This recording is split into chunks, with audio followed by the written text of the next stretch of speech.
আসসালামু আলাইকুম। বাংলাদেশ গ্রাম পুলিশ বাহিনীর রিট বাস্তবায়ন কেন্দ্রীয় কমিটির অফিসিয়াল পেজ থেকে সকলকে জানাচ্ছি সালাম ও শুভেচ্ছা। আশা করি আপনারা সকলেই ভালো আছেন, সুস্থ আছেন, আর ভালো থাকুন, সুস্থ থাকুন সেই প্রত্যাশাই করছি। আজ 8 ডিসেম্বর 2024। আজকে বাংলাদেশ গ্রাম পুলিশ বাহিনীর সদস্যরা, সকল ভাই এবং বন্ধুরা, আপনারা সকলে কেমন আছেন? বিশেষ করে সারা বাংলাদেশেই আজকে একযোগে প্রশিক্ষণ হচ্ছে কর্মদক্ষতা বাড়ানোর জন্য গ্রাম পুলিশ বাহিনীর সদস্যদের এবং থানা প্যারেড সহ। সেই সাথে বাংলাদেশ গ্রাম পুলিশ সদস্যদের আইনের বিষয়ে আমরা কি করতে পারি, কি করতে পারি না, কি করা সঠিক হবে, কি করা বেঠিক হবে, এই বিষয়গুলো নিয়েই আজকের যে সারা বাংলাদেশেই গ্রাম পুলিশ সদস্যদের কর্মদক্ষতা, আইন, সকল কিছুই সকলে জানে। ওয়ালাইকুম সালাম। আলহামদুলিল্লাহ, তৈবুর ভাই ভালো আছি।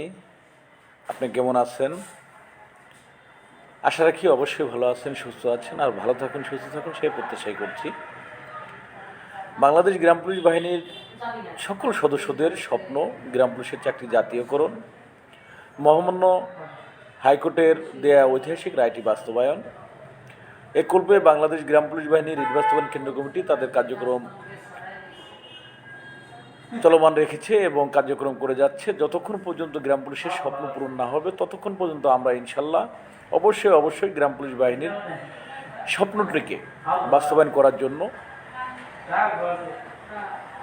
সর্বোচ্চ আদালতে দ্বারস্থ হয়েছি এবং সর্বোচ্চ আদালত, আপনারা জানেন, মহামান্য হাইকোর্ট গ্রাম পুলিশ বাহিনীর ঐতিহাসিক একটি রায় দিয়েছে। সেই রায়ের বিরুদ্ধে রাষ্ট্রপক্ষ নিয়মিত আপিল করেছে। অবশ্যই এই নিয়মিত আপিলটি সর্বোচ্চ আদালতে অবশ্যই খারিজ হবে, সেটা আমরা আশা করছি, এবং গ্রাম পুলিশ বাহিনীর স্বপ্ন পূরণ হবে। বিশেষ করে গ্রাম পুলিশ বাহিনীর সদস্যরা আমরা কোনো সময়, আপনারা জানেন, কোনো সভা সমাবেশ বা কোনো আন্দোলনের সাপোর্ট করি না, কারণ আমরা গ্রাম পুলিশ বাহিনীর সদস্যরা আইনশৃঙ্খলা বাহিনীর সদস্য হিসেবে আমরা সবসময় আইনের প্রতি আস্থাশীল, শ্রদ্ধাশীল এবং আইনের মাধ্যমে গ্রাম পুলিশ বাহিনীর সদস্যদের যেটা করা হবে, ভাগ্যের উন্নয়নে যা যা রাখা হবে, যা যা করা হবে, আমরা সেটাই সর্বোপরি মেনে নেব ইনশাল্লাহ। আমরা অন্য কোনোভাবে গ্রাম পুলিশ বাহিনীর স্বপ্নটাকে জলাঞ্জলি হতে দেব না, এমনটাই আশা করি। তো আপনারা যারা লাইভে আছেন বা পরবর্তী লাইভে আসবেন, সকলের প্রতি আমার সালাম ও শুভেচ্ছা। বিশেষ করে তৈবুর রহমান ভাই। ওয়ালাইকুম আসসালাম। কে বলছিলেন? হ্যাঁ, তানভীর বাবা, ভালো আছো? অফিসে আছি বাবা, হলরুমের ভিতরে। আসো বাবা।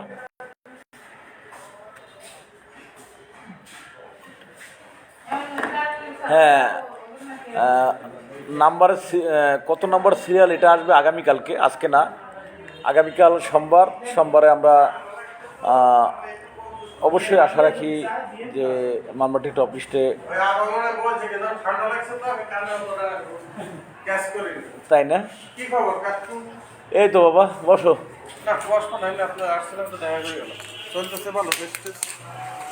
হ্যাঁ, এই তো আমি পেজের মধ্যেই আছি, একটু লাইভে ছিলাম। এই যে আমার ভাতিজা চলে আসছে।